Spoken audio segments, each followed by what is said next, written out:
বিবাহ করার ও দেওয়ার পূর্বে ছেলেমেয়ের যে গুণটি থাকা দরকার সেই গুণটা হচ্ছে ফাজফার বেদাতে দিন, অর্থাৎ তার ভিতরে দিন থাকতে হবে। দিন বলতে ইসলাম থাকতে হবে।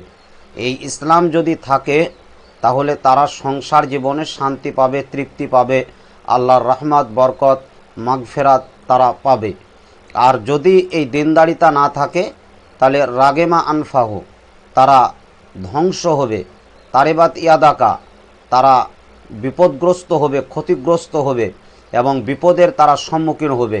তাই ছেলে মেয়ের বিবাহ দেওয়ার আগে বা বিবাহ দেওয়ার পূর্বে ছেলে এবং মেয়ে উভয়ের মধ্যে দিনদারিতার গুণটা দেখতে হবে।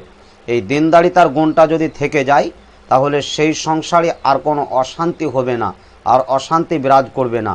তাই প্রধান বিবাহের যেটা করণীয় সেটা হচ্ছে দিনদারিতা।